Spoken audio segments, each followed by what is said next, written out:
ও মুসলমান, আম গাছ থেকে যেমন কাঁঠালির আশা করা যায় না, তেমন বেপরদাওয়ালা নারীর ঘর থেকে পীর সাহেব চরমনাই আল্লামা মামুনুল হক, দেলোয়ার হোসেন সাইদি, হাফিজুর রহমান সিদ্দিকী কুয়াকাটার আশা করা যায় না, ঠিক কিনা?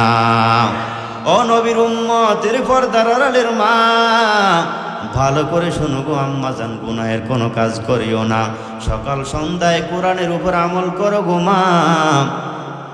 আমার মালিক অনেক দামি বানিয়ে দিবেন, দামি বানিয়ে দিবেন। বলছিলাম আল্লাহর ভয় কি পরিমাণ আপনার আমার মধ্যে থাকা দরকার। ও মুসলমান, আজকে দুনিয়ার জমিনে অপকর্ম করি, মালিকের দরবারে তওবা করি না, আল্লাহর ভয় অন্তরে ঢুকাই না, কিয়ামতের ময়দানে আল্লাহর দরবারে কি জবাব দিবেন? সাহাবায়ে কেরাম এত দামি, সাহাবায়ে কেরাম জান্নাতি, এর মধ্যে কোনো সন্দেহ নাই। তারপরেও সাহাবায়ে কেরাম আল্লাহর ভয়ে, মালিকের ভয়, অন্ধকার কবরের ভয়ে কি পরিমাণ কান্নাকাটি করেছেন। রহমতের নবী আমার ডাক দিয়া বলে, এরে উম্মে হানি, তুমি যদি 100 বার সুবহানাল্লাহর আওয়াজ দিতে পারো, 100 আরবি গোলাম আজাদ করলে যেই পরিমাণ সওয়াব হয়, এই পরিমাণ সওয়াব আমার আল্লাহ তোমার আমল নামায় লিখে দিবেন। এরে উম্মে হানি, শুধু তাই নয়, তুমি যদি 100 বার আলহামদুলিল্লাহর আওয়াজ দিতে পারো, 100 ঘোড়া আল্লাহর রাস্তায় দান করিলে যেই পরিমাণ সওয়াব হয়, এই পরিমাণ সওয়াব আল্লাহ তোমার আমল নামায় লিখে দিবেন। উম্মে হানি বলেন, নবী আমার আমল 2টা অবশ্যই করব, তবে আপনি আমাকে আরো কিছু আমলের কথা বলে দেন। মদিনার নবী আমার ডাক দিয়া বলেন, উম্মে হানি, তুমি যদি 100 বার আল্লাহু আকবারের আওয়াজ দাও, 100 উট আল্লাহর রাস্তায় দান করলে যেই পরিমাণ সওয়াব হয়, এই পরিমাণ সওয়াব আমার আল্লাহ তোমার আমল নামায় লিখে দিবেন। ও নবীর উম্মত, রহমতের নবী আমার ফজরের নামাজ আদায় করার পর রাস্তা দিয়ে হাঁটতেছেন, কিছু দূর যাওয়ার পর তাকে দেখে সাহাবী আবু হুরায়রা রাদিয়াল্লাহু আনহু গাছের চারা লাগায়। মায়ার নবীটা জিজ্ঞাসা করেন, রে আবু হুরায়রা, কি করো রে আবু হুরায়রা? আবু হুরায়রা বলেন, নবী আমার গাছের চারা লাগাই। নবী আমার বলেন, এর চাইতে উত্তম চারা লাগানোর কথা আমি বলবো নাকি? আবু হুরায়রা ডাক দিয়া বলেন, নবী আমার বলেন। মায়ার নবী ডাক দিয়া বলে, আবু হুরায়রা, তুমি যদি একবার সুবহানাল্লাহর আওয়াজ দাও, তোমার জন্য আমার আল্লাহ যেই জান্নাতটা বানিয়ে রাখছেন, ওই জান্নাতের মধ্যে আল্লাহ এত বিশাল একটা গাছ তৈরি করে দিবেন। দ্রুতগামী ঘোড়া যদি 500 বছর পর্যন্ত দৌড়ায়, দৌড়াইয়া গাছের ছায়া শেষ করতে পারবে না। আল্লাহ আল্লাহ क्या मुबारक नाम है, अल्लाह अल्लाह आशिकों का काम है, अल्लाह अल्लाह तू मेरा सत्तार है, अल्लाह अल्लाह तू मेरा गफ्फार है, या इलाही मुझसे मुझको दूर कर, ताकि देखो मुझ में तुझको एक नजर, या इलाही तू मेरा माबूद है, या इलाही तू मेरा माशूक है। ओ नबीर उम्मत, आज दुनियार जमीने আপনার আমার দ্বারা যতগুলো অপকর্ম হয়, একমাত্র কারণ মুসলমানের অন্তরে আল্লাহর ভয় নাই, জাহান্নামের আগুনের ভয় নাই, আমার মালিক কত বড় আমার মালিকের ভয় নাই। রহমাতুল্লিল আলামিন একদিন বসে আছেন, এমন সময় সামান্য একজন সাধারণ গ্রাম্য মানুষ নবীর সামনে চলে গেলেন, ডাক দিয়ে বললেন, ও নবী আমার, আমার আমল নামায় গুনার অভাব নাই, অন্তরে আমার ভয়, এমন এমন অবস্থায় যদি মৃত্যু হয় জাহান্নামের আগুনে জ্বলতে হবে। এমন কিছু আমল বলে দেন যে আমল করলে আমার জীবনের গুনাহগুলো মাফ করে দিবেন আমার মালিক আল্লাহ। মায়ার নবী ডাক দিয়া বলেন, তোমার আমল নামায় কেমন গুনাহ? ডাক দিয়া বলে, নবী অনেক বড় বড় গুনাহ, অনেক বড় গুনাহ। নবী ডাক দিয়া বলেন, তোমার গুনাহ বড় না আল্লাহর আসমান জমিন বড়? কয়, নবী আমার জমিনের চাইতেও আমার গুনাহ অনেক বড়। সমুদ্রের পানির ফেনার পরিমাণ নয়, সমুদ্রের পানির চাইতেও আমার গুনাহ অনেক বড়, পাহাড়ের চাইতে অনেক বড়। মায়ার নবী ডাক দিয়া বলেন, সাহাবী একটু জবাব দে, তোমার গুনাহ বড় না আমার আল্লাহর রহমত বড়? এবার ডাক দিয়া বলেন, আল্লাহর রহমত অনেক বড়। নবী আমার ডাক দিয়া বলেন, সাহাবী রে, আজ থেকে বিসমিল্লাহর আমল শুরু করে দাও। ও ডাক দিয়া বলে, নবী আমার সামান্য বিসমিল্লাহর আমল করলে কি আমার গুনাহগুলো মাফ হবে নি? মদিনার নবী আমার ডাক দিয়া বলেন, এ আল্লাহর গোলাম, তুমি বলো বিসমিল্লাহ সাধারণ সামান্য, কিন্তু না না, বিসমিল্লাহকে যদি এক কিনারায় রাখা হয়, সাতবক আসমান জমিন এক কিনারায় রাখা হয়, বলে বিসমিল্লাহর পাল্লাই ভারী হয়ে যাবে। এরে গোলাম, তোমার কি জানা আছে বিসমিল্লাহর মধ্যে আমার মালিকের শ্রেষ্ঠ তিনটা নাম? একটা নাম হলো আল্লাহ, যেই নাম তামাম দুনিয়ার মুমিনরা আল্লাহকে ধরে ধরে ডাকে। গভীর রাত্রে আল্লাহ নামের জিকির আজকার করে। আল্লাহ বলেন, ও মুসলমান, ওলামায়ে কেরাম বলেছেন, আমাদের ওস্তাদরা বলেছেন, আল্লাহ নাম ছাড়া অন্য অন্য যেই সমস্ত নামগুলো আছে, আল্লাহর নামের জিকির অত্যন্ত মজা লাগে, আল্লাহর অন্য অন্য নামের জিকির এত ভালো লাগে না। কারণ আমার মালিক আল্লাহর যেই সমস্ত নামগুলো আছে, সবচাইতে তামাম দুনিয়াতে পরিচিত একটা নাম, সেই নামটাই হলো আল্লাহ। চায়নায় যাবেন, মুসলমানরা যদি আল্লাহ বলে ডাকে, ওরা বুঝবে যে এটাই মুসলমানদের আল্লাহ। সৌদি আরবে যাবেন, আল্লাহ বলে ডাকলে ওরা বুঝবে এটাই মুসলমানদের আল্লাহ। আমেরিকায় যান, আফ্রিকায় যান, আপনি যেখানে যাবেন, যদি আল্লাহ নামটা স্মরণ করা হয়, উচ্চারণ করা হয়, ওরা সবাই বুঝবে মুসলমানদের আল্লাহই হলো তিনি আল্লাহ।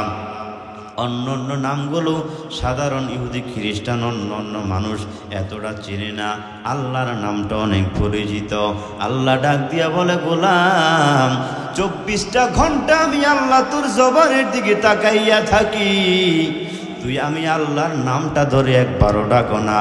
দুনিয়ার জমিনে আইসা মায়ের জন্য পাগল, আজকে দুনিয়াতে আইসা তুই বাবার জন্য এত পাগল, দাদা দাদুর জন্য তুই আজকে এত পাগল। আমি আল্লাহর জন্য পাগল হইনি না, আমি আল্লাহ তোর দিকে তাকাইয়া থাকি। তুই তোর মাকে মা বলে ডাকো, কোনো বাধা নাই, তোর দাদাকে দাদা বলে ডাকো, কোনো বাধা নাই। তবে এর ফাঁকে যদি একবার আমি আল্লাহকে আল্লাহ বলে ডাক দিতি, অন্তর ভরে একবার আমি মালিককে ইখলাস অন্তরে নিয়ে যদি আমি আল্লাহকে একটা আল্লাহ বলে ডাক দিতি, আমি আল্লাহর কুদরতে অন্তর ঠান্ডা হয়ে যাইতো। ও নবীর উম্মত, নবী বলেন, বিসমিল্লাহর মধ্যে একটা হলো আমার আল্লাহর নাম, 2 নাম্বার হলো আর রহমান, এটাও আমার আল্লাহর একটা নাম। 3 নাম্বার হলো রহিম, এটাও আমার আল্লাহর একটা নাম। ও গোলাম, সকাল সন্ধ্যায় যদি বিসমিল্লাহর উপরে আমল করতে পারো, বিসমিল্লাহর আমল অনেক দামি। মান ক্বালা বিসমিল্লাহি মাররাতান লাম ইয়াবকা মিন যুনুবিহি যাররা, একবার যদি বিসমিল্লাহর আওয়াজ দিতে পারো, যাররা পরিমাণ গুনাহ তোমার আমল নামায় বাকি থাকবে না। এবার লোকটা ডাক দিয়া বলে, নবী আমার, সকাল সন্ধ্যায় যদি বিসমিল্লাহর আমল করতে থাকি, আল্লাহ কি আমার গুনাহগুলো মাফ করবেনি? নবী বলে, মৃত্যু পর্যন্ত যদি আমলটা ধরে রাখতে পারো, অবশ্যই তোমার জিন্দেগীর সব গুনাহগুলো আমার আল্লাহ ক্ষমা করে দিবেন। ও নবীর উম্মত, আজ মুসলমানদের কলিজার মধ্যে আল্লাহর ভয় নাই, যার কারণে মানুষ সুদ খায়, ঘুষ খায়, লুচ্চামি করে বেড়ায়, বেপরদা অবস্থায় চলাফেরা করে, নামাজ নাই, রোজা নাই, হারাম খায়, মানুষের মাথায় আঘাত দেয়। আছে না নাই? আপনি কোথাও পাবেন না। দাওরে হাদিস পর্যন্ত একজন আলেম মা বাবাকে বাদ দেয় না, মানুষের মাথায় আঘাত করে, মানুষকে যা ইচ্ছা জবান দিয়া গালিগালাজ সেইভাবে করে, পাবেন নাকি? ও নবীর উম্মত, একমাত্র আল্লাহর কোরআন সিনার মধ্যে আছে, পয়গম্বরের আদর্শ সিনার মধ্যে আছে, যার কারণে ছোট্ট থেকে ওলামায়ে কেরাম আল্লাহর ভয় হৃদয়ের মধ্যে ধারণ করে রাখেন, যার কারণে জবান দিয়ে আবল তাবল কোনো কথা বের হয় না।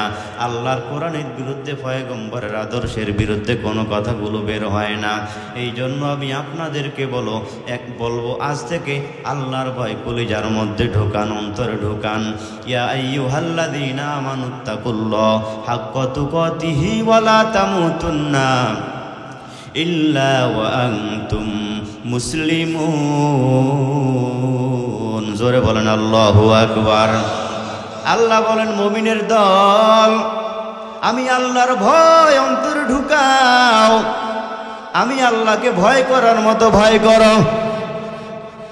আল্লাহকে কিভাবে ভয় করার মতো ভয় করতেন? খলিফাতুল মুসলিমিন হযরতে ওমর নরম না গরম? আর জোরে বলেন, কেমন গরম? ইসলামের বিরুদ্ধে কেউ অপকর্ম করলে, ইসলাম নিয়ে যদি কেউ বক্তব্য দিত উল্টা পাল্টা কোরআনের বিরুদ্ধে, হযরত ওমর এগুলো বরদাস্ত করতে পারতেন না। কিন্তু মুমিন যারা ছিলেন তাদের জন্য ছিলেন অনেক নরম, অনেক রহম। ঠিক কিনা জোরে বলেন? হযরতে ওমর আল্লাহকে কি পরিমাণ ভয় করতেন মুসলমান উদাহরণ দিলেই বুঝবেন। চাটিয়াল ময়দানের মধ্যে বসে বসে, গরু ছাগলে ঘাস খায় না, ঘাস, একটা ঘাস হাতের মধ্যে নিয়ে চোখের পানি ফালাইয়া হাউমাউ করে বাচ্চাদের মধ্যে কান্নাকাটি করে, আর ডাক দিয়া বলে, রে ঘাস, তোরে আল্লাহ ঘাস বানাইছে, গরু ছাগলে তোকে খেয়ে ফেলবে, তারপরে মা বোনদের চুলার লাকড়ি হয়ে যাবি। একটা গাছ ধরে বলে, ডাক দিয়ে বলে, রে গাছ, তোর কপাল কত ভালো, কিয়ামতের ময়দানে আল্লাহর দরবারে তোর হিসাব হবে না, অন্ধকার কবরে তোকে যেতে হবে না।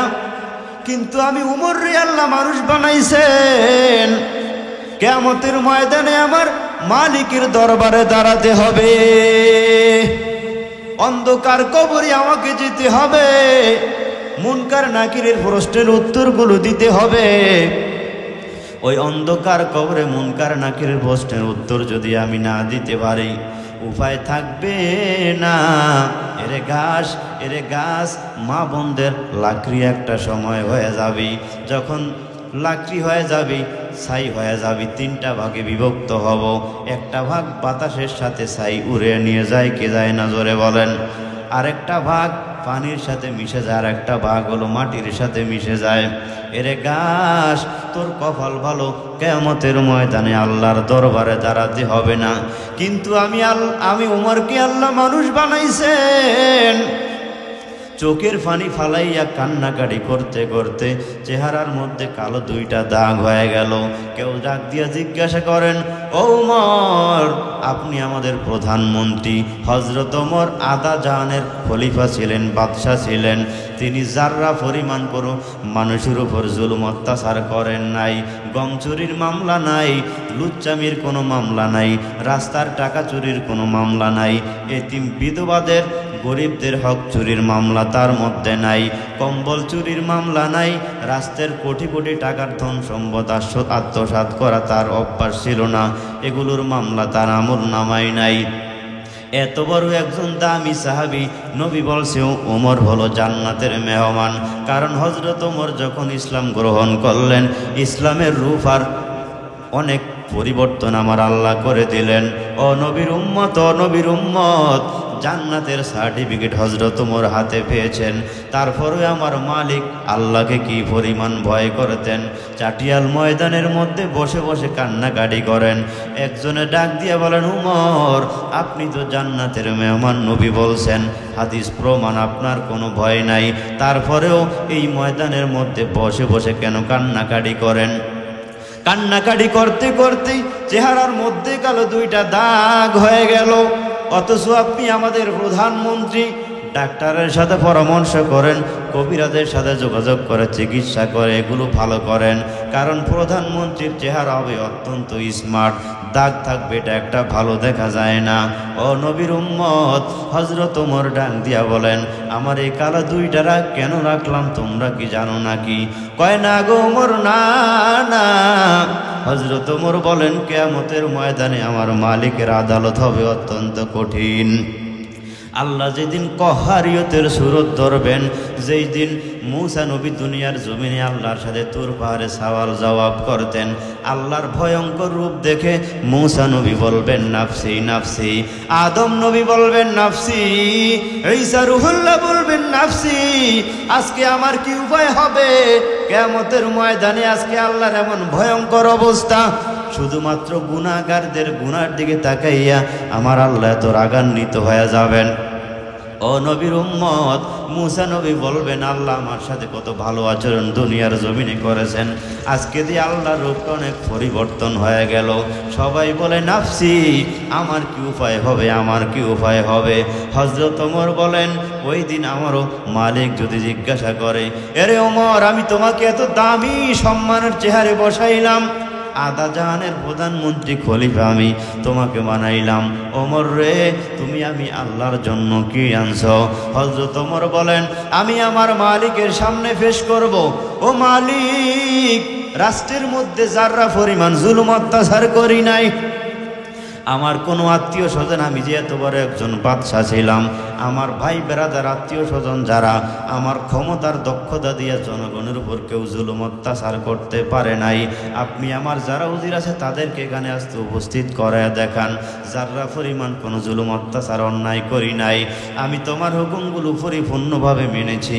আল্লাহ গো, আমার ওই সমস্ত আমলগুলো কবুল নাও হইতে পারে, তবে একটা আমল তোমার শুকর হিসেবে আমি আল্লাহ আদায় করলাম, যেই কাজটা হলো তোমার ভয়ে গোপনে আমি কান্নাকাটি করতে করতে আমার চেহারার মধ্যে নাকের ডগায় দুইটা কালো দাগ নিয়ে আসছি। আল্লাহ গো, আজকে যদি আপনি আমাকে ক্ষমা করেন, আমি ক্ষমা পাবো, জান্নাত পাবো। আর যদি আপনি আমাকে ক্ষমা না করেন, আমি ওপরের কোনো উপায় থাকবে না। এত বড় আধ্যাত্মিকরা আবার হযরত ওমর, তিনি জান্নাতি মানুষ, জান্নাতের সার্টিফিকেট হাতে পেয়েছেন, তারপরে আমার মালিককে কি পরিমাণ ভয় করতেন, ঠিক কিনা? ও ওসমানগঞ্জের যুবক, এর বিরুদ্ধে বাবাজি পর্দার আড়ালের মা, ভালো করে শুনো গো আম্মা জান, আজকে তোমার নামাজ নাই, রোজা নাই, বেপরদায় চলাফেরা করো, ইসলামের উপরে তুমি চলাফেরা করো না। যখন আমরা ছোট্ট ছিলাম, রাস্তায় ঘাটে মহিলাদের বাড়ির সামনে দিয়ে যখন হাঁটতাম, প্রত্যেকটা ঘর থেকে, আমার আম্মা জানদের ঘর থেকে গুনগুন আওয়াজে আল্লাহর কোরআনের তেলাওয়াত শোনা যাইতো, ঠিক কিনা?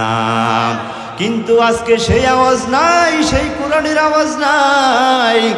প্রত্যেকটা ঘর থেকে গানের আওয়াজ আসে না নাই?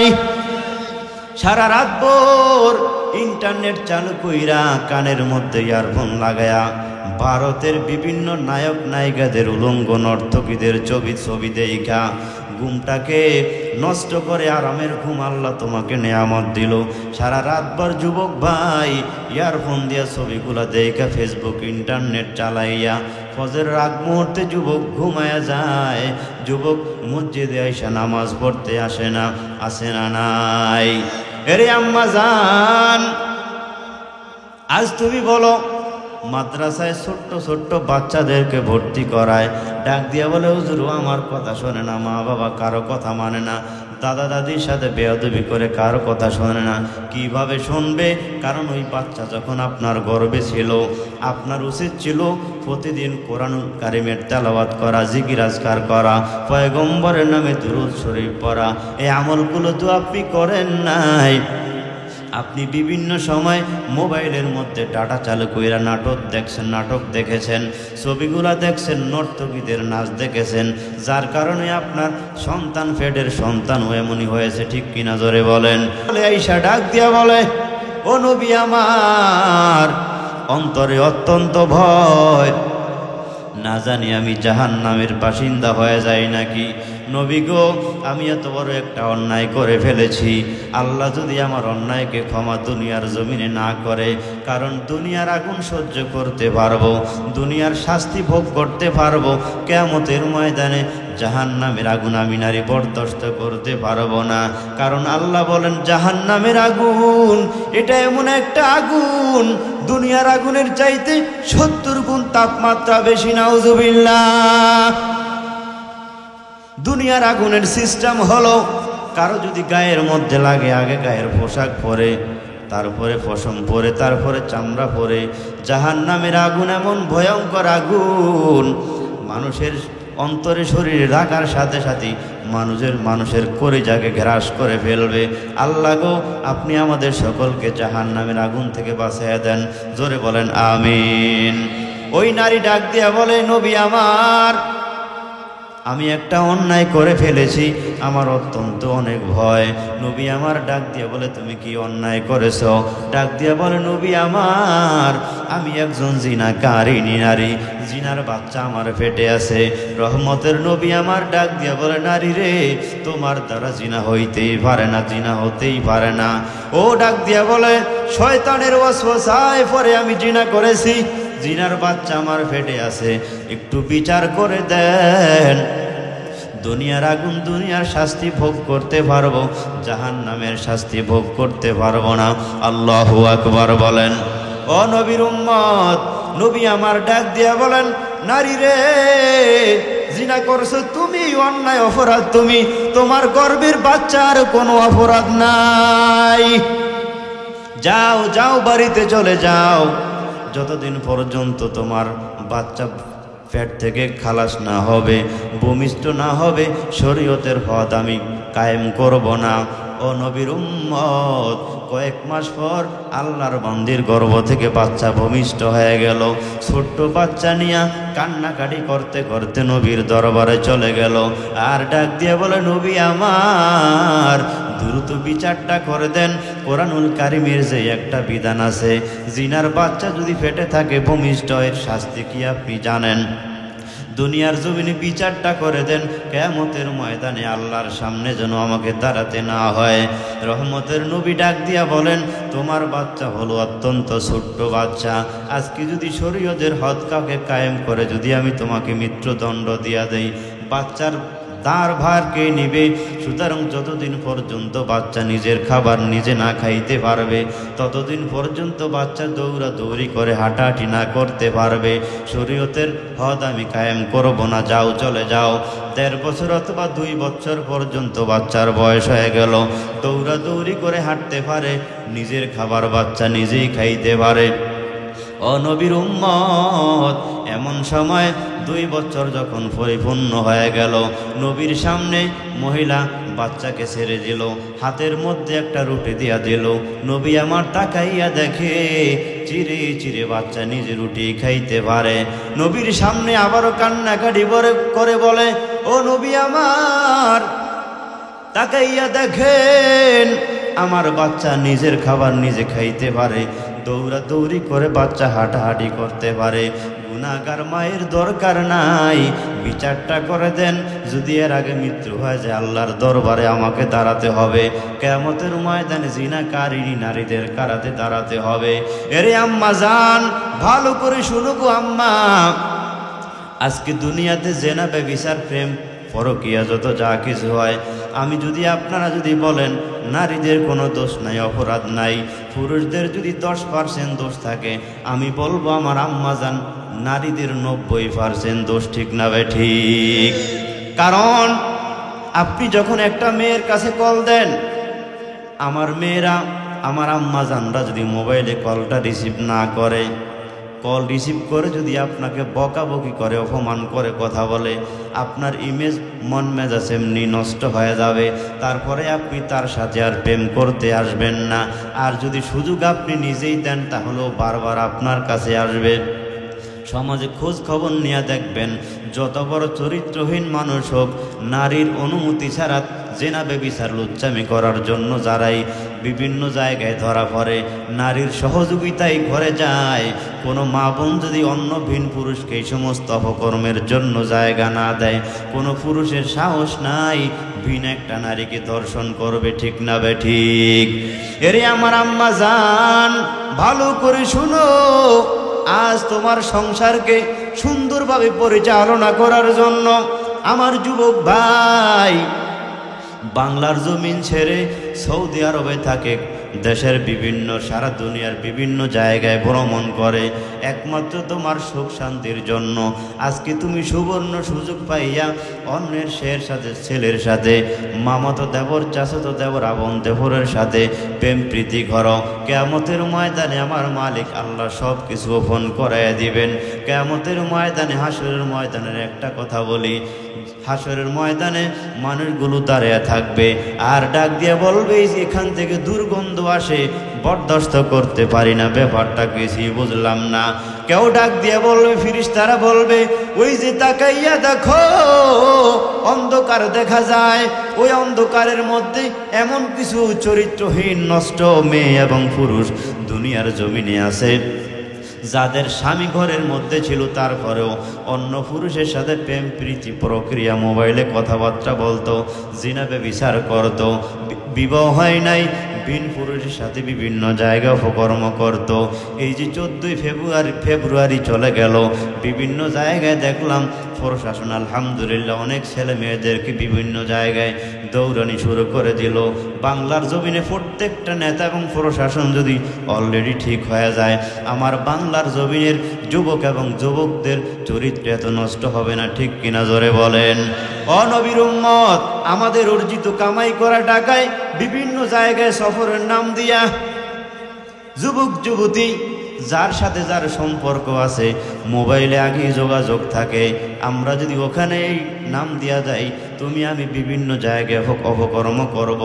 2টা যুবকের অবস্থা দেখলাম সম্ভবত ফেনী জেলার মধ্যে 14ই ফেব্রুয়ারি ভ্যালেন্টাইন ডেটা পালন করার জন্য বিভিন্ন জায়গায় ভ্রমণের নাম দিয়ে চলে গেল। প্রেম করার আসক্ত ওই নারী 2 জন প্রেমিকার সাথে চলে গেল। অনেক দূর যাওয়ার পর তারা জোরপূর্বক মেয়েটাকে ধর্ষণ করে, তারপরে গলাটাকে টিপে দুনিয়ার জমিন থেকে বিদায় করে দিল। ও নবীর উম্মত, আমরাও কেমন বিবেকবান মুসলমান, আমাদের মেয়েদেরকে, ছেলেদেরকে এইভাবে ছেড়ে দেই। কোথায় আমার ছেলে সন্তান যায় খোঁজ খবর রাখি না। কিয়ামতের ময়দানে মালিকের দরবারে জবাবদাহি করতে হবে। প্রত্যেকটা মানুষ যে ঘরের বড় দায়িত্ববান আছে তাকে এটা সম্পর্কে জিজ্ঞাসিত করা হবে। ও যুবক ভাই, ঘরের মধ্যে কিছু পুরুষ দেখবেন তার ঘরের মধ্যে ভিন পুরুষ আসা যাওয়া করে, নারীর মেয়ের সাথে, তার বিবির সাথে গল্প গুজব করে, সে ফ্রি মাইন্ড ভাবে এগুলো তো ডাক দেয় না, কিছু করে না। কিয়ামতের ময়দানে পাক্কা একটা দায়ুসের কাতারে তোমাকে দাঁড়াতে হবে।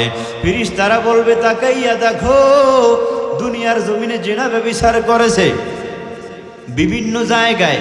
ইয়াউমাইযিন তুহাদ্দিসু আখবারহা, জমিন আল্লাহর দরবারে সাক্ষী দিয়া দিবে, মালিক তুমি আমাকে পবিত্র বানাইছো, এই যে যুবক যুবতী আমাকে, আমি জমিনকে জিনা ব্যভিচার করে নাপাক করেছে। আল্লাহ আজকে জিনার দাগ নিয়ে তারা ওদের জিনার লজ্জা স্থান থেকে দুর্গন্ধ বের হয়। জোরে বলেন নাউজুবিল্লাহ। এরে আমার আম্মা জানরা, ভালো করে শুনুক আম্মা, পর্দায় চলো, স্বামীর খেদমত করো, সংসার সুন্দরভাবে পরিচালনা করো, সন্তানটাকে কোরআনওয়ালা বানাও, কোরআনের আলেম বানাও, হাফেজ বানাও, আলেমদেরকে ভালোবাসো। আমার মালিক আল্লাহ অনেক সম্মান বৃদ্ধি করে দিবেন। রহমতের নবী ডাক দিয়া বলেন, নারী রে, তোমার বাচ্চা আমি নিজে দেখলাম দৌড়াদৌড়ি করে হাঁটতে পারে, নিজের খাবার নিজে খাইতে পারে, আর কোনো সমস্যা নাই। সাহাবায়ে কেরামদেরকে বললেন, মাজা পর্যন্ত গেড়ে পাথর মেরে মেরে দুনিয়ার জমিন থেকে শাহাদাতের পানি পান করায়া দাও। ও নবীর উম্মত, মাজা পর্যন্ত গেড়ে যখন চতুর্দিক থেকে পাথর মারা শুরু হয়ে গেল, একটা পর্যায়ে রহমতের নবী আমার তার একজন পালক পুত্র জায়েদের একটা নাতি ছিল, যার নাম হলো হযরতে উসামা।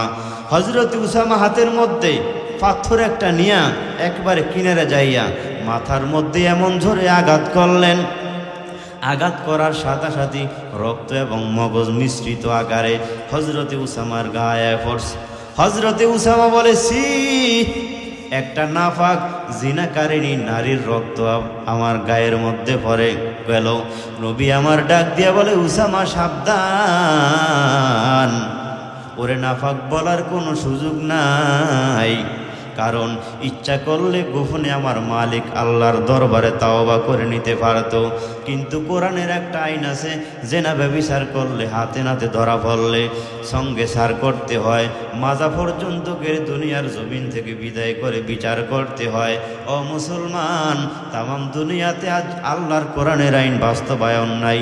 বাংলার জমিনে এমন একটা লুচ্চা গুন্ডাকে যদি বাইতুল মুকাররম মসজিদের সেখানে জুমার দিন প্রকাশ্যে মিডিয়ার মাধ্যমে এমন হত্যা করা হইতো, আমার মনটা সাক্ষ্য দেয় বাংলার জমিনে মানুষ জিনা ব্যভিচার তো দূরের কথা, কোনো পুরুষ কোনো নারী ভিন পুরুষ নারীর দিকে তাকানোর কোনো সুযোগ হইতো না, ঠিক কিনা?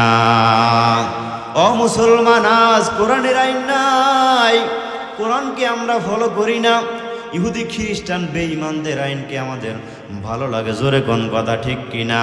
নবী আমার ডাক দিয়ে বলে, উসামা সাবধান, ওকে নাফাক বলবা না, নাফাক বলে গালি দিবা না, ও যদি অন্যায় করেছে শয়তানের ওয়াসওয়াসায় পড়ে, কিন্তু মৃত্যুর আগে এমন একটা তওবা আল্লাহর দরবারে করেছে,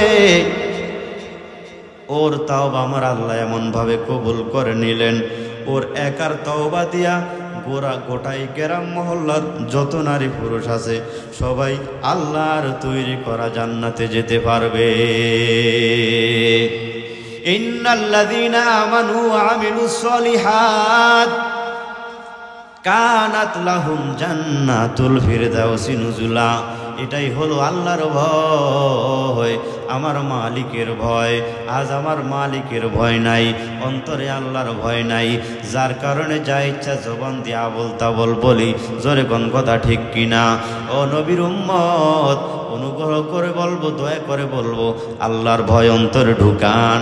যেখানেই যত অপকর্ম করবেন মনকে বলবেন, মন, দুনিয়ার কোনো মানুষ দেখে না, একজনে দেখে, তার নাম কি?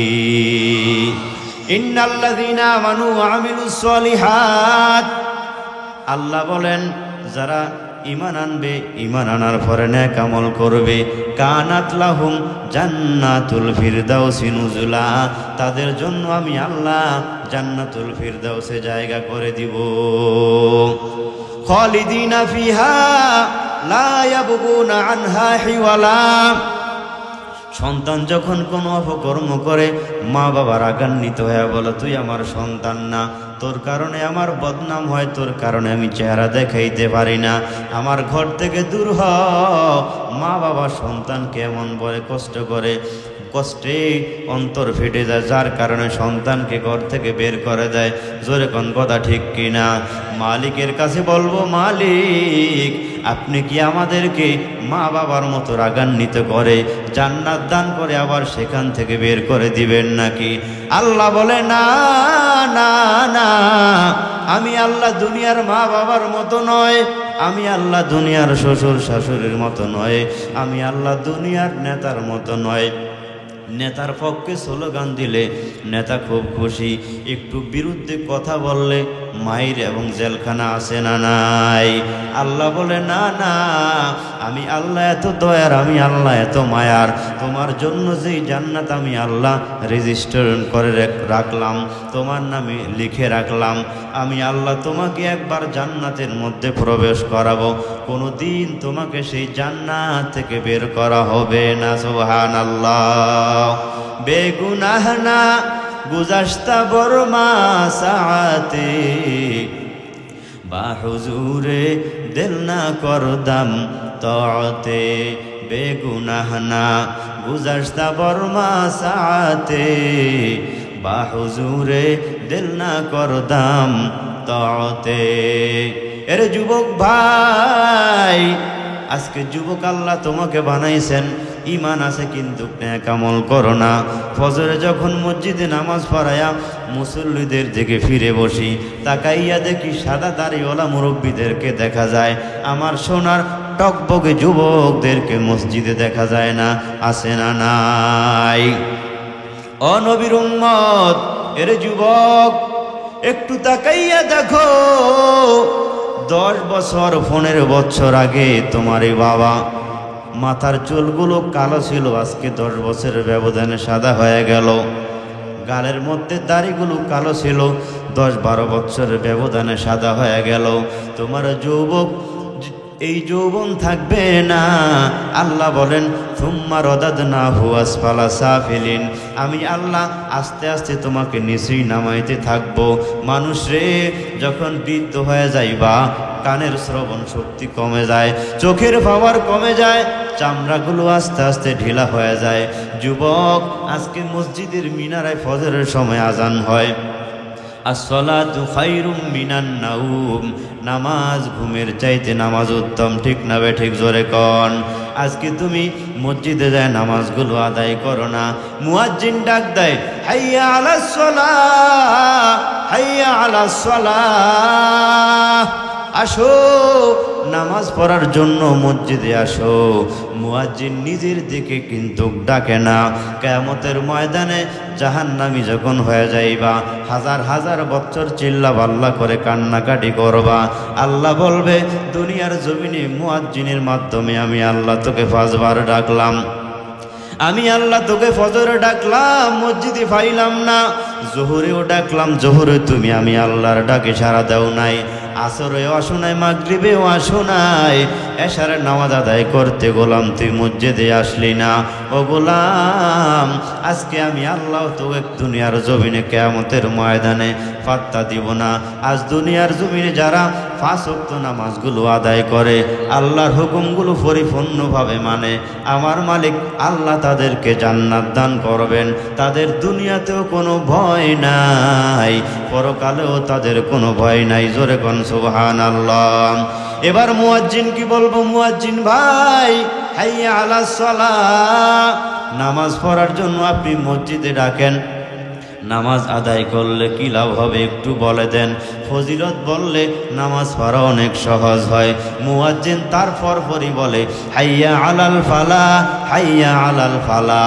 বান্দা মসজিদে আইসা মালিকের কুদরতি কদমে সেজদা দে, তুই সফলতা অর্জন করতে পারবি, তোর কপাল খুলে যাবে। তার মানে নামাজের মাধ্যমে আল্লাহ তোকে জান্নাতের মেহমান বানিয়ে দিবেন। আজান শুনে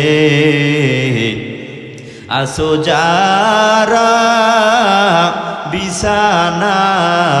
বিছানায়, তাদের জন্য কান্দেন নবী মদিনায়, তাদের জন্য কান্দেন নবী মদিনায়। সেই নবীর জন্য কি মায়া লাগে না,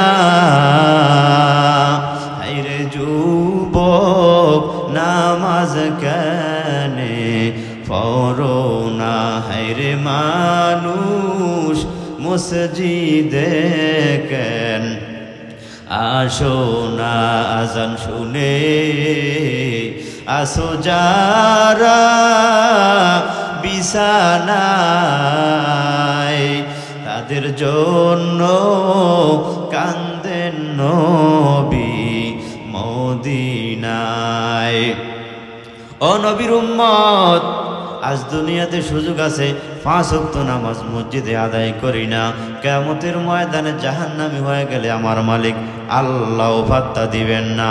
যেই কোনো উপায়ে আজকে এই ময়দানের মধ্যে আপনাকে আমাকে আমার মালিক আল্লাহ নিয়ে আসছে।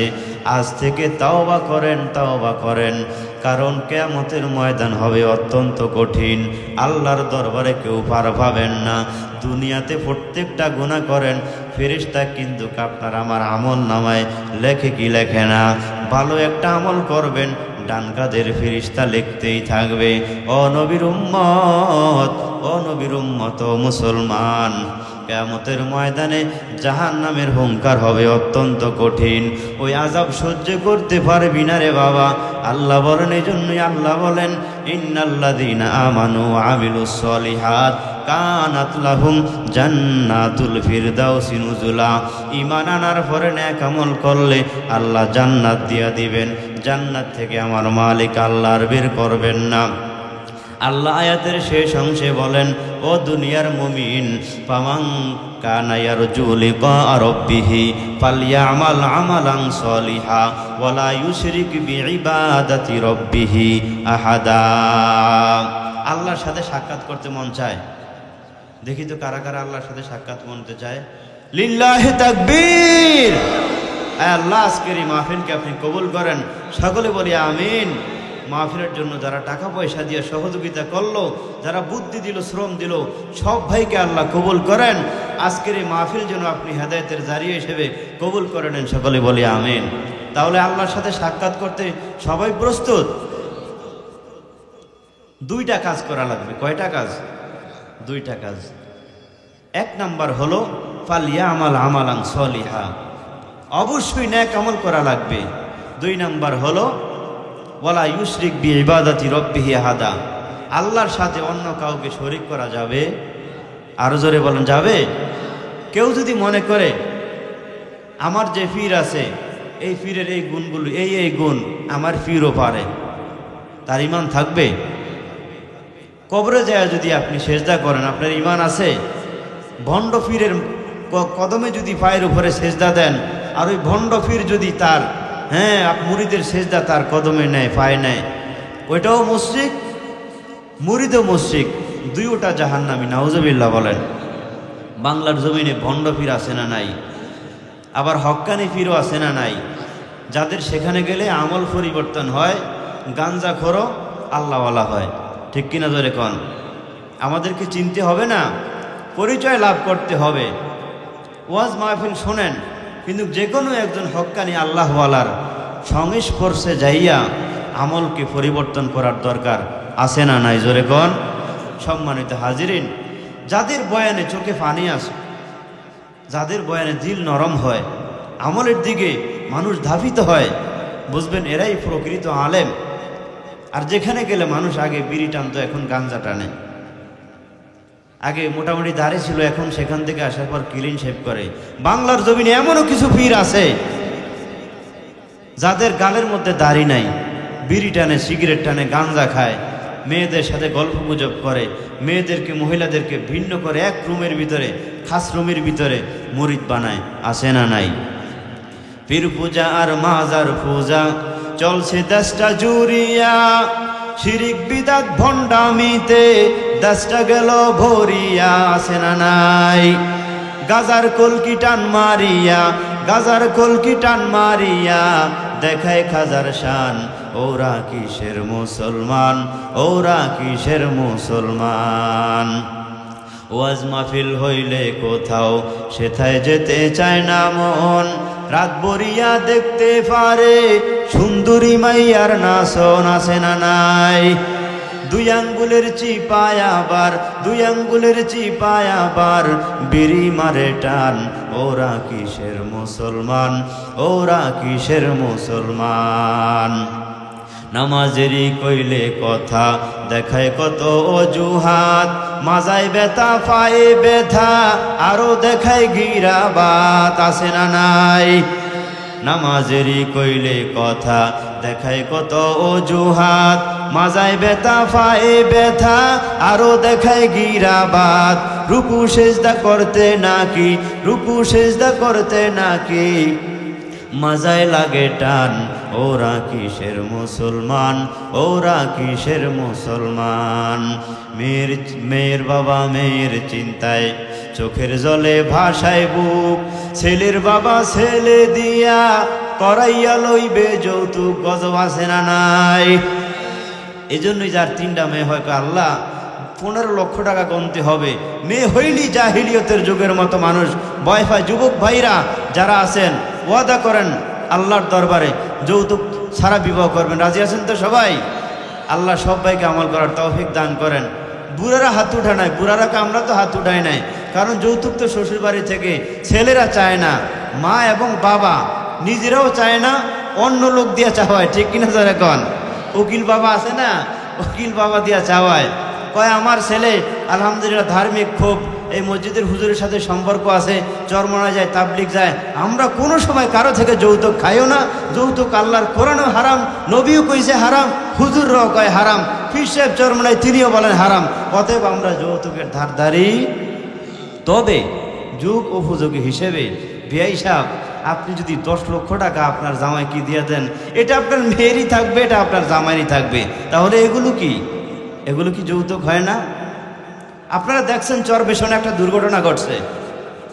একটা মেয়ের বিবাহ হয়ে গেল, বিবাহ হওয়ার পরে শ্বশুর বাড়ি মেয়ের বাবার বাড়ি থেকে কোনো কিছু আবদার করা আপনাদের ঠিক হবে না। ঠিক কিনা জোরে বলেন? যদি আপনি আল্লাহর বান্দা হয়ে থাকেন, আমার নবীর উম্মত হয়ে থাকেন, যৌতুক খাওয়া সম্পূর্ণরূপে হারাম। ওখানে শান্তি আল্লাহ দিবেন না, হবেও না। কিছু সময়ের জন্য মা বাবার আপনারা একটু বাটপারে ছিটারি করে সন্তানের জন্য কৌতুক করে, যৌতুক নিয়ে সন্তানের জন্য অনেক কিছু জোড়াবেন। একটা সময় আল্লাহ দেখবেন ওই ছেলেই আপনার বিরুদ্ধে চলে যাবে, এটা আল্লাহ করাবেন, ওই মেয়ে আপনার বিরুদ্ধে চলে যাবে, শেষ পর্যন্ত বিরুদ্ধ হবেন। আপনার সন্তান আপনাকে বাদ দিবে না, মা বাবার খেদমত করাবে না, কারণ আপনি আরেকজনের অন্তরে আঘাত দিয়া বিবাহ শাদী দিয়ে 100-150 জন, ওই বেটায় 10 জন খাওয়াইতে পারে না, আপনি এক উপরে ফুটে এলাকার সবাইকে নিয়ে গেলেন। আলহামদুলিল্লাহ যদি নিজ থেকে করে তাহলে কোনো সমস্যা নাই। চাপ সৃষ্টি করে সুদের উপরে টাকা নিয়ে বেচারা এমন বিপদে পড়েছে, এজন্যই যার মেয়ে হয় সে অত্যন্ত ভয় পায়। আপনারা দেখেছেন যখন তার বিবাহ হলো, প্রবাসী ভাই সে বিবাহ করে বিদেশের মাটিতে চলে গেল, তো তার শ্বশুর বাড়ি থেকে কিছু পিঠা আনলো, আনার পরে শাশুড়ি আম্মা জানরা, আমার বাবনরা কান লাগে শোনেন, অধিকাংশ সমস্যা ঘরের একমাত্র আমার মা বোনদের কারণে। ঠিক কিনা জোরে বলেন? এই জন্য পুরুষরা দায়ী নয়, শুধুমাত্র পুত্রবধূকে কেমনই যেন আপন মেয়ের মতো জানেই না, এটাকে শত্রু ভাবে। আরে আপনার মেয়ে যখন আপনি অন্য জায়গায় দিয়েছেন, আপনি চান যে আমার মেয়ে সেখানে বীর বাহাদুর মতো থাকুক, আমার স্বামী যেন, আমার জামাই যেন আমার মেয়ের কথায় ওঠে আর বসে, শ্বশুর শাশুড়ির বাড়িতে যেন সেনাবাহিনীর মতো ওসির মতো দাফট দেখা আমার মেয়ে সেখানে চলে, এটা আপনার মনের তামান্না।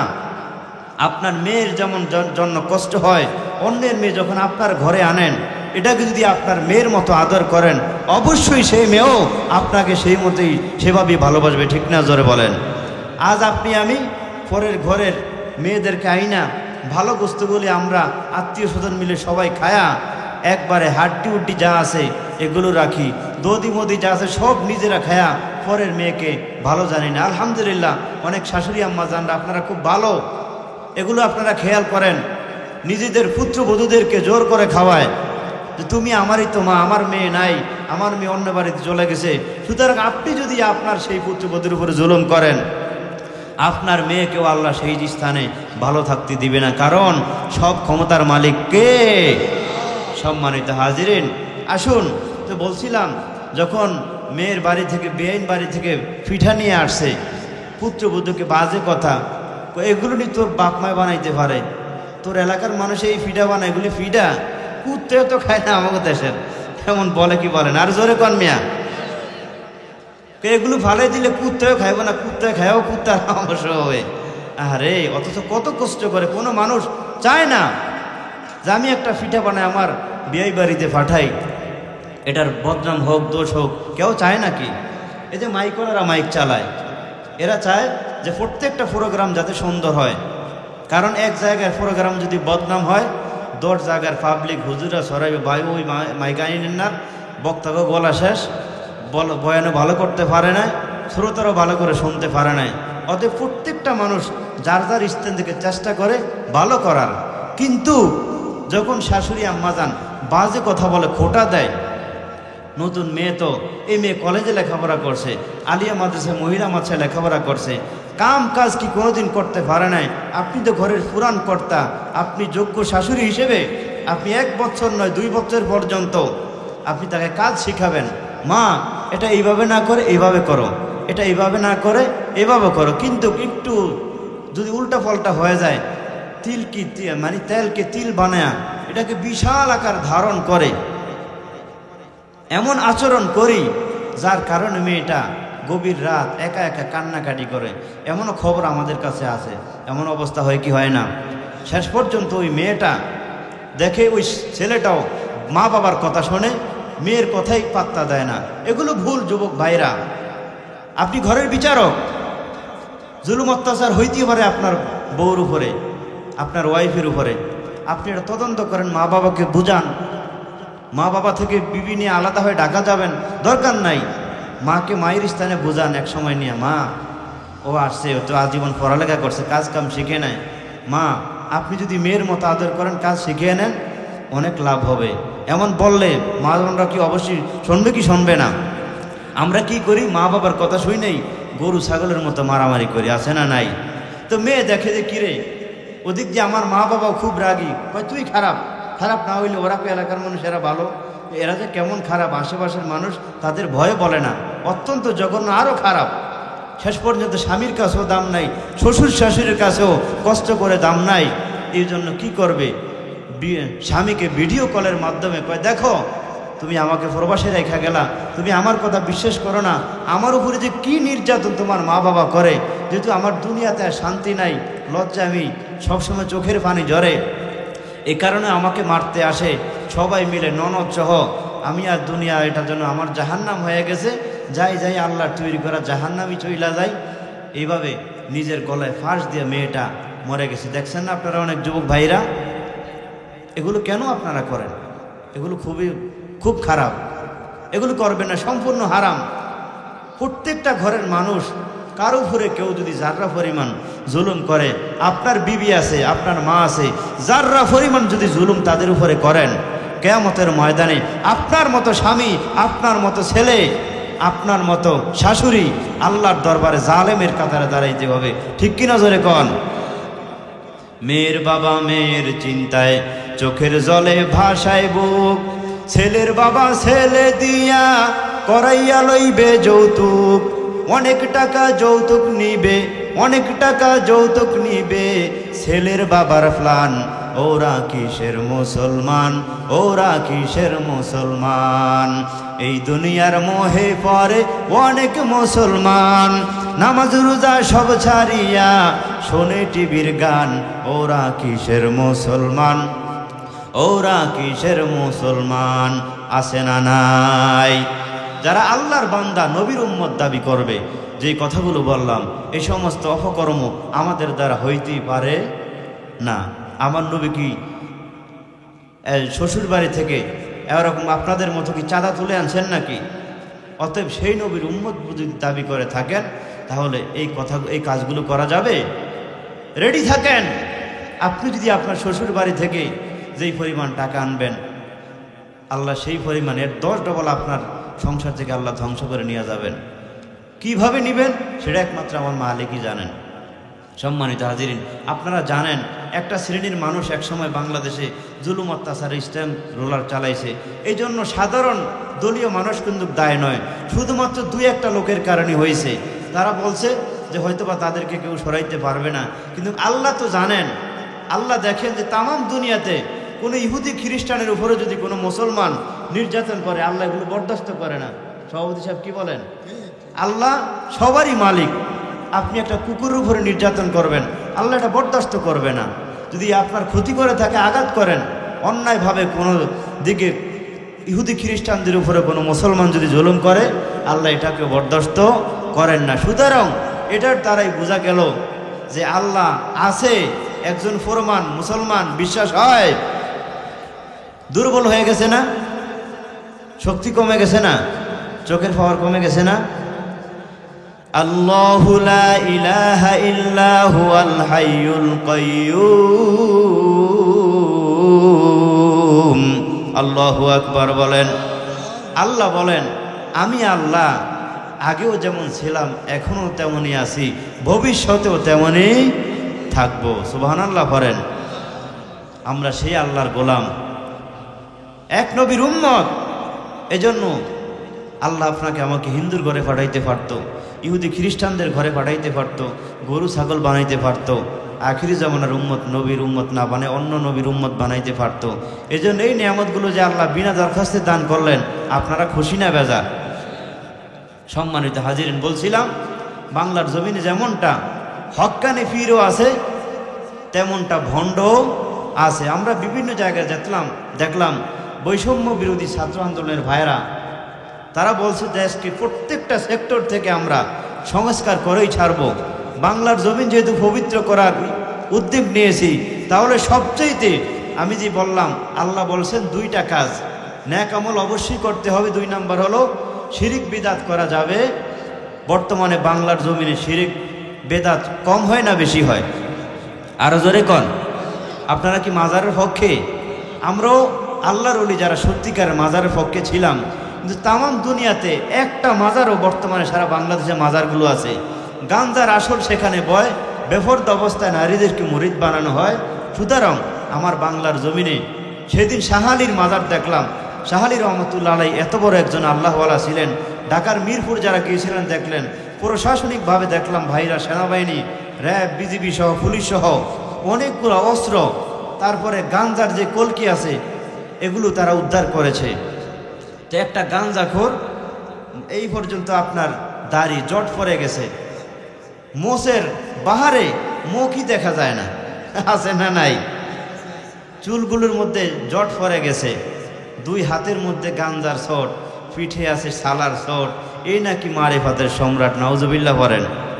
যখন পুলিশ তাদেরকে গ্রেফতার করা শুরু করছে, কয় ওই গ্রেফতার করো, ফু দিলে জ্বলে যাবি, ধ্বংস হয়ে যাবে, কিন্তু সাইডাতে খুব দ্রুত। একজন পুলিশ সদস্য ডাক দিয়া কয়, মিয়া মুরব্বী দেখে একটু যদি আমার বয়সে হইতেন থাপড়ায় গালের দাঁতগুলি ছুড়ে ফেলাইতাম একবারে। কিসের ফু দিলে জ্বলে যাবো বেটা? এখানে বসে আকামুকাম করো, দেশটাকে নষ্ট করো, নষ্টের মূল তোমরা, গাঞ্জার আসর বসাও, আমার দেশকে তোমরা ধ্বংস করো। তোদের কারণেই আল্লাহর গজব এই দেশে, ঠিক কিনা জোরে বলেন? চরমনাইর ময়দানে একবার যায় দেখেন, সারা বাংলার জমিনে মাজারে যে গাঞ্জাখোরগুলো নষ্ট হয়, আর ওই গাঞ্জাখোরগুলো দিয়ে একবার চরমনায় যায় আল্লাহর অলিতে রূপান্তরিত আমার আল্লাহ করে দেয়। চরমনাইর ময়দান ভালো না খারাপ? আরো জোরে বলেন। অনেকে রাজনীতি করে এই কারণে দেখতে পারেন, এটা বাদ দেন। বাকি চরমনাই হজরতদের কোনো অবদান আপনারা অস্বীকার করতে পারবেন? মিজানুর রহমান আজহারি, দেলোয়ার হোসেন সাইদি, কুয়াকাটার হুজুর আল্লাহ মামুনুল হক, এদের কোনো অবদান আপনারা অস্বীকার করতে পারবেন? এদের বয়ান আগে এক সময় দেখতাম যুবকরা শুধু গান বাজনা শুনতো, কিন্তু আলহামদুলিল্লাহ ইসলামিক স্কলার বড় বড় যারা ফেসবুকে তাদের বয়ানগুলো আছে না নাই? যুবক ভাইরা, আমি আপনাদেরকে বলবো, যুব তাফসির কমিটির মাহফিল হিলফুল ফুজুল নবী আমার এই সংগঠন করে গেছেন। সম্মানিত হাজিরিন, ফেসবুকের মধ্যেও ন্যাক আমল কামাই করা যায় কি যায় না জোরে কন? আপনি শাবনুরকে একজনে উলঙ্গ করে একটা ছবি পোস্ট করছে, শাকিব খানকে নিয়ে একটা নায়িকা ধরে আছে, এটা এভাবে পোস্ট করছে, আপনি এটাকে শেয়ার করে দেন। যতদিন পর্যন্ত আপনার মোবাইলে শেয়ার করা এই ভিডিওটা, ছবিটা, গানটা থাকবে, কোনো আলেম নাই। আমার স্বামী ফেরায় সময় বলতো, বিবি রে, আল্লাহ আমাকে মুসলমান বানাইছে, মানুষ বানাইছেন কিয়ামতের ময়দানে আল্লাহ যদি বলেন আমার বন্ধু রহমাতুল্লিল আলামিনের উপরে একটা কোরআনুল কারিম অবতীর্ণ করলাম। কোরআনুল কারিম এই রমজান মাস সামনে আসতেছে, রোজার মধ্যে আমি আল্লাহ আমার নবীর উপরে অবতীর্ণ করলাম। কিয়ামতের ময়দানে মালিক যদি জিজ্ঞাসা করে, এরে আব্দুর রহমান, আমি আল্লাহ এত নেয়ামত দান করলাম, আমার কোরআনটা কেন শিখলি না, একটু শিক্ষা গ্রহণ করলি না? আমি মালিকের দরবারে কি জবাব দিব? বিবি রে, আল্লাহর কোরআনের তেলাওয়াত আমি করতে জানি না, পারি না, কারণ রহমতপুর গ্রামে কোনো আলেম নাই। আজকে যদি আলেম থাকতো, আলেমের কাছে যাই আমি কোরআনুল কারিমটা সহি শুদ্ধভাবে তেলাওয়াত করতাম। জোরে কোন কথা ঠিক কিনা? ও নবীর উম্মত, আজ আপনার আমার হক্কানি উলামায়ে কেরামের উসিলায় আপনার আমার ফরজ নামাজটা যেই ইমামের কারণে যেই মুয়াজ্জিনের কারণে ফরজ নামাজটা শুদ্ধ হয়। কিছু কিছু মুসল্লি আসে ওই ইমামের সমালোচনা করে, মুয়াজ্জিনের সমালোচনা করে, আছে না নাই? আমি আপনাদের ভাই হাত রেখে বলবো, ইমামদেরকে ভালোবাসেন, মুহাব্বত করেন, হাদিয়া তোফা দেন। ইমাম অন্তর থেকে আপনার জন্য এমন দোয়া করবে, আল্লাহ আপনাকে জান্নাত হিসেবে কবুল করবেন। ও নবীর উম্মত, এবার কাঠুরিয়ার বিবি ডাক দিয়ে বলে, হুজুর আমার স্বামী অনেক দূর থেকে আল্লাহর কোরআনের একটা ছাপা কিনে আনলো, কোরআনের কপিটা আমার ঘরের মধ্যে এখনো আছে।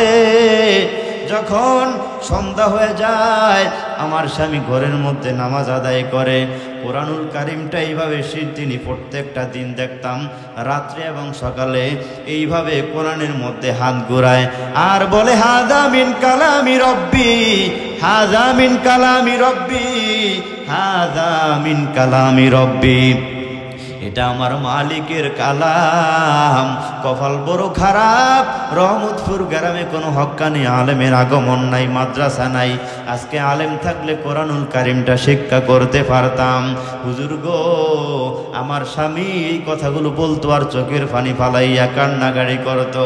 ও মুসলমান, দেখবেন একটা পৃষ্ঠার উপরে বা কাগজের উপরে লেখা যদি থাকে, চোখের পানি যে কোনো পানি পড়ে, লেখাটা স্থির থাকে না, বিস্তৃতভাবে চতুর্দিকে ছড়ায় যায়। জোরে বলেন কথা ঠিক কিনা? ইমাম গাজ্জালি কি কাঠুরিয়া আব্দুর রহমানের বিবি ডাক দিয়ে বলে, হুজুর কোরআনুল কারিমের বিভিন্ন জায়গায় আমার স্বামীর চোখের পানি এখনো বিদ্যমান আছে, দাগগুলো এখনো আছে। আল্লাহর কোরআনকে সে সম্মান করতো আর কান্নাকারি করতো। ইমাম গাজ্জালি বলে, বোন আর বলতে হবে না, কেন তোমার কাঠুরিয়া স্বামীকে আল্লাহ এত বেলাদতের মাকাম দান করলেন, ওলিয়ে কামিল হিসেবে কবুল করলেন।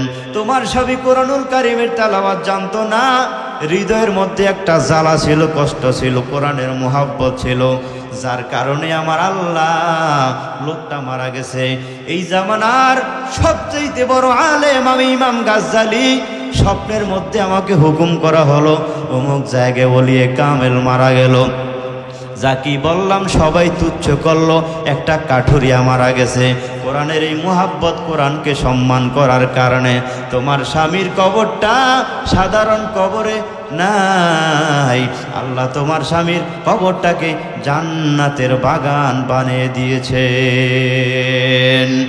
ও নবীর উম্মত, শুধুমাত্র কোরআনের উপরে হাতটা বুলানোর কারণে যদি অবস্থা হয়, আপনার আমার যাদের সন্তান কোরআনের আলেম হাফেজ, তাহলে তার সম্মান আমার মালিকের দরবারে কেমন? ও মুসলমান, কোরআনকে সম্মান করেন। যারা তাফসির মাহফিলে দান সদকা করেন, যদিও কোরআন পড়তে পারেন নাই, ধারাবাহিকতা ধরে রাখেন, ইমাম মুয়াজ্জিনদেরকে ভালোবাসেন, হক্কানি পীর মাশায়েখ যারা যেখানে বয়ান করে তাদের বয়ান শুনে আমল করেন। কোরআন আমল করার কারণে আমার মালিক আল্লাহ আপনাকে আমাকে অনেক দামি হিসেবে কবুল করবেন। সুবহানাল্লাহ। সম্মানিত হাজিরিন, আসুন আমরা কোরআনের উপর আমল করব। যে কথাগুলো বলছি, আয় আল্লাহ সর্বপ্রথম আমাকে এবং আমাদের প্রত্যেককে, সবাইকে, আমার মা বোনদেরকে সবাইকে পরিপূর্ণভাবে আমল করার তৌফিক আল্লাহ দান করেন। সকলে বলি আমিন। সম্মানিত হাজিরিন, মাহফিল কি আজকেই শেষ না আগামীকালকেও আছে? তো আগামীকালকে কি আপনাদের এই ওসমানগঞ্জের হেল্পফুল ফুজুল একটা সংগঠন, আলহামদুলিল্লাহ নবী আলাইহিস সালাম এমন যুবকদেরকে নিয়ে একটা সংগঠন তৈরি করলেন, যার নাম রাখা হয়েছে হেল্পফুল ফুজুল। বাংলার জমিনে কত জায়গায় বয়ানে গেলাম, এমন একটা সংগঠনের নাম মাহফিল দেখিনি, আলহামদুলিল্লাহ হৃদয়টা ভরে গেল। সুতরাং এই সংগঠনে যে সমস্ত যুবক ভাইয়েরা আছেন, তাদের প্রত্যেকের সহযোগিতা করবেন, টাকা পয়সা দিয়া, বুদ্ধি দিয়া, শ্রম দিয়া, যে কোনোভাবে সহযোগিতা করবেন। এবং যে সংগঠনের নামটা আল্লাহ আমার যত হাজত আছে সমস্ত হাজত আল্লাহ আগে পূরণ করবেন। আলহামদুলিল্লাহি রাব্বিল আলামিন, ওয়াসসালাতু ওয়াসসালামু আলা আশরাফিল আমবিয়া ওয়াল মুরসালিন। রব্বানা যালামনা আনফুসানা ওয়া ইল্লাম তাগফির লানা ওয়া তারহামনা লানাকুনান্না মিনাল খাসিরিন। রব্বি গফিরলি ওয়া লিওয়ালিদাইনা রব্বিরহামহুমা কামা রব্বায়ানি সগীরা। সবাই পড়েন রব্বির হামহুমা কামা রব্বায়ানি সগীরা। রব্বির হামহুমা কামা रब्बयानी सगीरा। बता हमको तेरे राह किस तरफ है, तेरे राह पर चला हमको खुदाया। बुजुर्गों की नहीं हमको जरूरत, गुलाम अपना बना ले आए खुदाया। बेगुनाह ना गुज़श्ता बरमा साते, बाहुजूरे दिल ना करदाम ताते। दयार मालिक ताकाइया देखेन आय आल्लाह। उस्मानगंज 8 नং ওয়ার্ড জনতা জামে মসজিদ হিলফুল ফুজুল যুবক ভাইদের সংগঠনের মাহফিলে আয় রব্বুল আলামিন মাগরিব থেকে নিয়ে 11টা ফেরাই সময় হয়ে গেল। গভীর রাত, রাত যত গভীর হয় আপনার রহমত ততই মানুষের নিকটে আসে। সেই জন্য গভীর রাতে 2টা হাত ভিক্ষুকের মতো কাঙ্গালের মতো পেতে ধরলাম। আয় রব্বুল আলামিন মাহফিল থেকে আমাদেরকে চা নাস্তার ব্যবস্থা করাও হয় নাই। ঠান্ডার মধ্যে বসে বসে ওলামায়ে কেরামের বয়ানগুলো শুনলো। মুরব্বী বাবারা, যুবক ভাইরা, যেই যুবকরা ফেসবুক ইন্টারনেট নিয়ে পড়ার কথা ছিল, যুবক ভাইরা মাহফিলের আয়োজন করলো। ডিজে গানের পার্টি ইচ্ছা করলে করতে পারতো, সেটা করে নাই। তোমার কোরআনের একটা বাগান উপহার দিয়েছে আল্লাহ। যেই সমস্ত আলোচনাগুলো হইল আমরা যারা করলাম, মেহেরবানি করে সকলকে আমল করার তৌফিক দান করেন। আয় রব্বুল আলামিন হিলফুল ফুজুল সংগঠনের যুবক ভাইদেরকে কবুল করে নেন। যারা টাকা পয়সা দিয়া মাহফিলকে সফলতার দ্বার প্রান্তে আনলো, এলাকার মুরব্বী, যুবক, আলেম, মাস্টার ভাই সহ মেহেরবানি করে সকলের সহযোগিতাকে আপনি কবুল আর মঞ্জুর করে নেন। ও দয়ার মালিক তাকাইয়া দেখেন এই ময়দানের মধ্যে কার জানি মা নাই, কার জানি বাবা নাই রে। আয় আল্লাহ, যখন আমরা ছোট্ট ছিলাম 10 বছর 20 বছর আগে অনেক অভাব ছিল। মা জননীর পেটের মধ্যে ক্ষুধা ছিল। মা জননী একটা খাবার খাইতে খাবারের সামনে বসে গেল। আমিও খাবার দেখে আমার পেটেও ক্ষুধা। আমার আম্মা জান আমার বাবার পেটের মধ্যেও ক্ষুধা ছিল। খানা খাইতে গেল, আমি মায়ের মুখ থেকে খানা খুঁজে খাইলাম আর বললাম, মা আমার পেটে বড় ক্ষুধা। মা বলে, আমার পেটেও তো ক্ষুধা। ওই জনম দুঃখিনী মা নিজের ক্ষুধাকে উপবাস থেকে নিবারণ করে আমি সন্তানের মুখে খাবার তুলে দিল। আমি সন্তানকে নিজে খাওয়াইলো, মা বাবা নিজে খানাগুলো খাইল না, উপবাস করে রইল। আয় আল্লাহ, এমন মা বাবা যাদের অন্ধকার কবরে, আজকে এমন জায়গায় কবর, খালের কিনারায়, পুষ্কুনির কিনারায়, বাগানের কিনারায়, যেখানে দিনের বেলায় যাইতে অত্যন্ত ভয় হয়। আমাদের মা বাবাদেরকে যদি আপনি অন্ধকার কবরে জাহান্নামের আগুনে জ্বালান, সহ্য করা যাবে না। মেহেরবানি করে সকল কবরবাসীদেরকে আপনি মাফ করে দেন। আপন হাতে বান্দা তুমি বানাইয়া কেমনে দিবা জাহান্নামে ফালাইয়া। কবর হইল ছোট্ট একটা মাটির ঘর, কেমনে থাকব ওই কবরে, জনম্বর সাথী নাই রে, বাতি নাই রে মাওলা খবরে। আলো নাই রে বাতি নাই রে গহীন খবরে কেমনে থাকবো ওই অন্ধকার কবরে গুনাহের সাগরে মোরা পইরাছি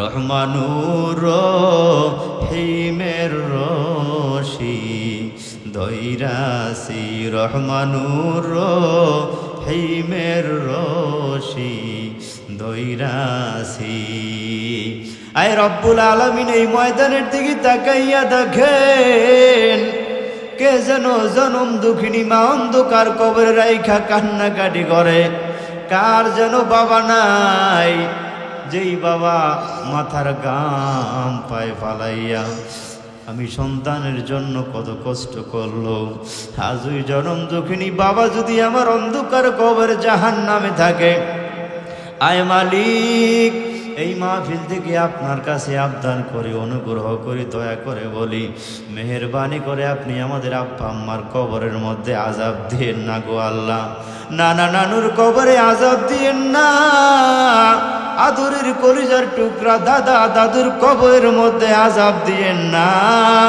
কার জানি জোরের ভাই নাই বোন নাই আত্মীয় স্বজন নাই কার জানি স্বামী নাই কার জানি বিবি অন্ধকার কবরে শায়িত আছে আল্লাহ মেহেরবানি করে সকলকে আপনি মাফ করে দেন হায় রব্বে কারীম এই মসজিদ আয় আল্লাহ জনতা জামে মসজিদ আয় আল্লাহ মসজিদের জায়গা জমি যারা দিয়েছেন আজকে এখানে যেই উদ্যোগে মাহফিল হয় যারা জমি দিয়েছেন এই মাহফিলের স্থানটা আজকে যারা দুনিয়ার জমিনে নাই আয় মালিক তাদের কবর আযাব মাফ করে দেন দুনিয়ার জমিনে যদি বেঁচে থাকে হায়াতের মধ্যে বরকত দান করেন ঈমান আমলের মধ্যে বরকত দান করেন আয় আল্লাহ মেহেরবানি করে বলবো আমাদের আব্বা আম্মাদেরকে কবরের মধ্যে আপনি আযাব দিয়েন না আয় আল্লাহ কোরআন থেকে তেলাওয়াত করলাম রাসূলের হাদিস থেকে আলোচনা করলাম পয়গম্বর আরবীর নামে দুরূদ শরীফ পড়লাম তাও ইস্তেগফার করলাম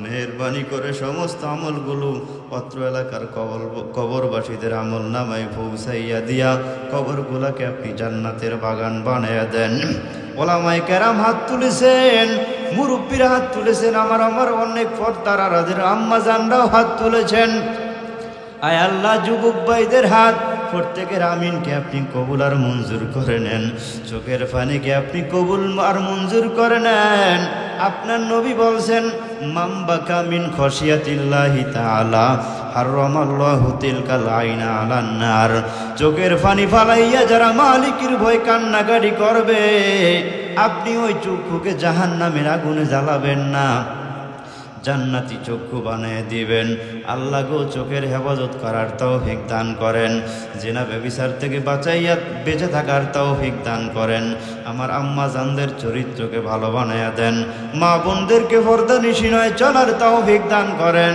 এই মাহফিলকে আপনি কবুল আর মঞ্জুর করে নেন আয় আল্লাহ প্রত্যেকের আমিনকে আপনি কবুল আর মঞ্জুর করে নেন আয় রব্বুল আলামিন যুবক ভাইদেরকে আপনার রাস্তায় চলার তৌফিক দান করেন যারা 5 ওয়াক্ত নামাজগুলো আদায় করে না 5 ওয়াক্ত নামাজগুলো বাজামাত আদায় করার তৌফিক দান করেন ও দয়ার মালিক এই মাহফিলের জন্য যারা টাকা পয়সা প্রবাস থেকে দান করলো দেশের বিভিন্ন জায়গা থেকে দান করলো এলাকার যুবক ভাইরা বৃদ্ধ বাবাজিরা আম্মা জানরা দান করলেন সকলের দানকে আপনি কবুল আর মঞ্জুর করে নেন দান সদকাকে উসিলা করে কামাই রোজগারের মধ্যে বরকত দান করেন আল্লাহ আয় আল্লাহ অনেকে অসুস্থ দোয়া চাইতে পারে না আপনি জানেন কারো অসুস্থ মেহেরবানি করে প্রত্যেককে সুস্থতার নিয়ামত দান করেন এক মুরব্বী অসুস্থ মাজায় ব্যথা আয় আল্লাহ মুরব্বীকে আপনি সুস্থতার নিয়ামত দান করেন রব্বুল আলামিন অনেক মা বোনরা অনেক ছোট ছোট বাচ্চারা অসুস্থ মাহফিল কমিটি যে সমস্ত যুবক ভাইয়েরা অসুস্থ আছেন স্বাস্থ্য খারাপ প্রত্যেক ভাইকে আপনি সুস্থতার নিয়ামত দান করেন আগামী এক ভাই প্যান্ডেলের টাকা সম্পূর্ণ ভাই দিয়েছেন ভাইয়ের দানকে আপনি কবুল আর মঞ্জুর করে নেন জিন্দেগির গুনাহগুলো মাফ করে দেন বিভিন্নভাবে যারা মাহফিলে সহযোগিতা করলো সকলের সহযোগিতাকে আপনি কবুল আর মঞ্জুর করে নেন। আয় আল্লাহ, বক্তাদের জন্য, আলেমদের জন্য, আমার যে আম্মাজানরা খানা কষ্ট করে ফাঁকাইলো, আমার আম্মাজানদের জিন্দেগির গুনাহগুলো আপনি মাফ করে দেন। মা বোনদেরকে দিনের খাদিমা হিসেবে কবুল আর মঞ্জুর করে নেন। ইসলামের পথে আসার তৌফিক দান করেন। আয় আল্লাহ, যারা ঋণগ্রস্ত ঋণগুলো পরিশোধ করার তৌফিক দান করেন। অভাব অনটন দূর করে দেন। বাংলার জমিনে কোরআনের রাজ কায়েম করে দেন। আয় আল্লাহ, উলামায়ে কেরামের হাতে বাংলার জমিনটা আপনি তুলে দেন। এমন মানুষের হাতে বাংলার জমিনটা তুলে দেন যারা আমার দেশটাকে সুন্দরভাবে পরিচালনা করতে পারবে। আয় আল্লাহ, আমরা খুন চাই না, মারামারি চাই না, হত্যা চাই না, মিথ্যা মামলা, আয়নাঘর চাই না। সবাই চাই ভাই ভাই হয়ে দুনিয়ার জমিনে চলাফেরা করার জন্য। আয় আল্লাহ, ভ্রাতৃত্বের বন্ধন সৃষ্টি করে দেন। হিংসা বিদ্বেষ থেকে হেফাজত করেন আল্লাহ। দেশের বিরুদ্ধে ষড়যন্ত্র করা থেকে হেফাজত করেন। আয় আল্লাহ, প্রধান অতিথি ভাই স্বাস্থ্য খারাপ, অনেক বড় একজন দায়িত্বশীল ভাই চলে গেছেন, অনেকক্ষণ পর্যন্ত বয়ান শুনলেন। আয় আল্লাহ, ভাইকে আপনি দিনের জন্য কবুল করে নেন। যারা বিভিন্নভাবে মাহফিলের সহযোগিতা করেন, প্রশাসনিকভাবে তাদের সহযোগিতা কবুল আর মঞ্জুর করে নেন। রব্বুল আলামিন, আমি জানি না কার কি মনে নেক মাকসাদ, মেহেরবানি করে প্রত্যেকের মনে নেক মাকসাদ পরিপূর্ণভাবে কবুল আর মঞ্জুর করে নেন। হুজুর সাল্লাল্লাহু আলাইহি ওয়াসাল্লামের তো ভাইলে আমাদের সকলের দোয়া মোনাজাত কবুল আর মঞ্জুর করে নেন। এক সদস্যের বাবা অসুস্থ, অনেকে অসুস্থ, আল্লাহ প্রত্যেককে সুস্থতার নিয়ামত দান করেন। প্রত্যেক ভাইয়ের মনের নেক মাকসাদ পরিপূর্ণভাবে পুরা করে দেন। সামনে 19, 20, 21 মনের মাহফিলকে আপনি কবুল আর মঞ্জুর করে নেন। ভরপুর কামিয়াবি সফলতা দান করেন আল্লাহ। আগামীকালকে এই ময়দানে জুনাইদ মাহমুদ ভাই বয়ান করবেন, অনেক ভালো আলোচক, আমার কলিজার মোহাব্বতের ভাই। আয় আল্লাহ, এই মাহফিলকে আপনি সফলতা কামিয়াবি দান করেন, ভরপুর শ্রোতা দান করেন। আয় আল্লাহ, সারা বাংলার জমিনের যত দায়ী আছে সমস্ত অ্যাক্সিডেন্ট দুর্ঘটনা থেকে হেফাজত করেন। এ এলাকায় যারা বিভিন্নভাবে ব্যবসা বাণিজ্যের সাথে জড়িত, যারা গাড়ি চালক, বিভিন্নভাবে চাকরিজীবী, আল্লাহ প্রত্যেকের কাজের মধ্যে বরকত দান করেন। কৃষি যারা কাজ করে, কৃষি ক্ষেতের মধ্যে বরকত দান করেন। প্রত্যেকটা ফ্যামিলির মধ্যে শান্তি দান করেন। আয় আল্লাহ, প্রত্যেকের শ্রমকে আপনি কবুল আর মঞ্জুর করে নেন। রব্বানা, আয় আল্লাহ, মসজিদ কমিটির সকলকে কবুল করে নেন। মাহফিল কমিটিদেরকে কবুল করে নেন। যারা কমিটিতে নাই তাদেরকেও কবুল করে নেন।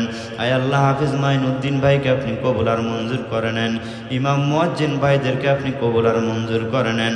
রব্বানা তাকাব্বাল মিন্না ইন্নাকা আনতাস সামিউল আলিম وتب علينا يا مولانا إنك أنت التواب الرحيم سبحان ربك رب العزة عما يصفون وسلام على المرسلين والحمد لله رب العالمين.